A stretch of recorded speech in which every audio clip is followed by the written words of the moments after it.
नमस्ते बच्चों। आज मैं आप लोगों को स्पर्श भाग 1 क्लास 9 का पाठ नए इलाके में कविता का मैं सारांश पढ़ाने जा रही हूँ।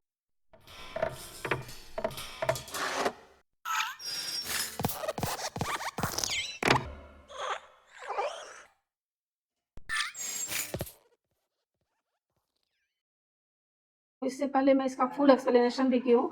उसको देखने के लिए आप ऊपर दिए गए आई बटन पर क्लिक करके देख सकते हैं, या नीचे दिए गए डिस्क्रिप्शन बॉक्स में भी देख सकते हैं, या प्लेलिस्ट में जाकर देख सकते हैं। और अभी मैं आप लोगों को नए इलाके में कविता का सारांश पढ़ाने जा रही हूँ। इस कविता में कवि नई बस्ती के लगातार बसने और नए नए मकान बनाने का चित्रण किया है।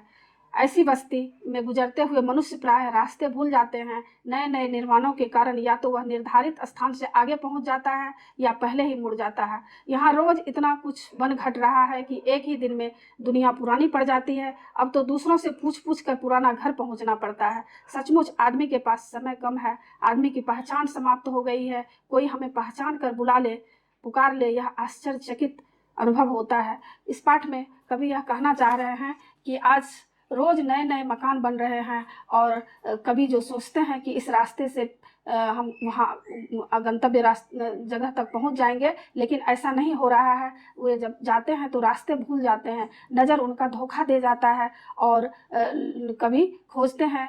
कभी एक दिमाग में यह अनुभव कर लिए हैं, एक चित्र जैसा बना लिए हैं कि आगे पहुंचने के बाद उन्हें एक पीपल का पेड़ मिलेगा, एक ढहा हुआ मकान मिलेगा, या ज़मीन का खुला टुकड़ा मिलेगा, और यहाँ से मुड़ना था। ऐसा वे दृश्य अपने दिमाग में लगा लिए हैं कि इस तरह से हम वहाँ पहुँचेंगे। लेकिन क्या होता है, जैसे ही वे खोजने पहुँचते हैं, जगह जाने के लिए चाहते हैं, जिस जगह पर उन्हें जाना है वहाँ वे पहुँच नहीं पाते हैं, और वे या तो एक घर पीछे चल देते हैं या दो घर आगे चले जाते हैं लड़खड़ाते हुए, और जो रास्ते जहाँ वे जगह निर्धारित किए थे कि मुझे वहाँ पहुँचना है, वहाँ वे नहीं पहुँच पाते हैं। तो लेखक इस पाठ के माध्यम से यह कहना चाहते हैं कि आज जनसंख्या की वजह से भी ऐसी परिस्थिति हो गई है कि लोग नए नए मकान बना रहे हैं, नए नए इमारतें बन रहे हैं, फैक्ट्रियाँ बन रही है, और सारे जगह नए नए चीज़ बन रहे हैं, जिससे क्या हो गया है, पुराने जो भी चीज़ थे वह सारा खत्म होते जा रहा है। तो यहाँ कवि यह कह रहे हैं कि यहाँ रोज कुछ घट रहा है, कुछ बन रहा है, और यहाँ यादों का कोई भरोसा नहीं है। और आगे लेखक कवि कहना चाह रहे हैं कि एक ही दिन में सारी दुनिया पुरानी होती जा रही है। ऐसा उनके मन में लगता है कि जैसे बसंत का गया पतझड़ को लौटा हूँ, जैसे वैशाख का गया भादों को लौटा हूँ। यहाँ पर कवि कह रहे हैं कि ऐसा मुझे लग रहा है कि मैं बसंत में गया था तो पतझड़ में लौट गया। यानी बच्चों, आप लोग जानते होंगे कि पतझड़ और बसंत के बीच, बसंत ऋतु के बीच काफ़ी अंतर होता है, और कवि को लगता है कि इतने दिनों के बाद ऐसा लगता है कि मैं लौटा हूँ। पतझड़ में क्या होता है, सारे पेड़ पौधे के पत्तियाँ झड़ जाते हैं, हर जगह जो है हरियाली खत्म हो जाती है। लेकिन बसंत ऋतु आने के बाद क्या होता है, पेड़ पौधों में नए नए पत्तियाँ आ जाती है, चारों तरफ हरियाली दिखाई देती है, वातावरण बहुत ही मनोरम लगने लगता है। तो कभी ऐसा बोल रहे हैं कि ऐसा लगता है कि हम बसंत में गए हैं और पतझड़ में लौटे हैं। जैसे लगता है कि वैशाख में गए हैं भादों में, मतलब वैशाख जो कड़ाके की धूप होती है, तो कभी को ऐसा लगता है कि कड़ाके की धूप में मैं निकला था, और भादो जिस टाइम में काफ़ी बारिश होती है उस समय मैं यहाँ लौटा हूँ।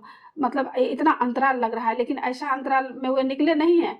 रोज इस तरह से नए नए चीज़ बन रहे हैं, नए नए आविष्कार हो रहे हैं। जनसंख्या अधिक हो जाने के कारण नए नए घर बन रहे हैं, इमारतें बन रहे हैं। सारे पुराने जो दृश्य वे उपस्थित किए हुए थे अपने दिमाग में, सारा कुछ एक दिन में ही मिट जाता है। और लोग इतने मशीनी भरी जिंदगी हो गई है आदमी का, जो लोग नए नए रोज अपना मंजिल बना रहे हैं, और पुराने सारे याददाश्त जो भी है, यादें खत्म होती जा रही हैं। पुराने लोग भी नहीं मिल रहे हैं, जो उनके जान पहचान के लोग थे, जो उन्हें प्यार देते थे, जो उन्हें बुलाते थे, सहानुभूति करते थे, यह सारा खत्म हो चुका है, क्योंकि नए नए लोग आ गए हैं, और नए लोग से पहचान बनाने में काफ़ी वक्त लगता है।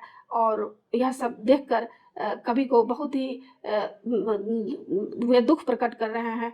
अब आगे कवि कह रहे हैं कि समय आदमी के पास बहुत कम है, और ऐसा लग रहा है, कवि सोच रहे हैं कि ऐसा लग रहा है कि बारिश होने वाली है, और बारिश होने के कारण कोई बाहर निकल जाए तो उन्हें बुला ले, पहचान ले, क्योंकि किसी के पास ऐसा वक्त नहीं है, बाहर निकलने के लिए भी किसी के पास समय नहीं है, सब अपने अपने घरों में बंद हो गए हैं। तो कभी यहाँ पर उम्मीद कर रहे हैं कि हो सकता है बारिश हो जाने की वजह से कोई किसी का सामान बाहर छूट गया हो, लेने के लिए आए तो मुझे पहचान कर बोले और मुझे पहचान कर पुकार ले, कम से कम इतना भी हो सकता है। मतलब उन्हें काफ़ी इस बात का दुख हो रहा है कि आज की ऐसी परिस्थिति हो गई है, आज ऐसा मशीनी भरा ज़िंदगी मनुष्य का हो गया है कि हर रोज़ लोग नए काम में लगे हुए हैं और किसी के पास किसी से बात करने तक का भी फुर्सत नहीं है, किसी के लिए किसी के पास समय नहीं है।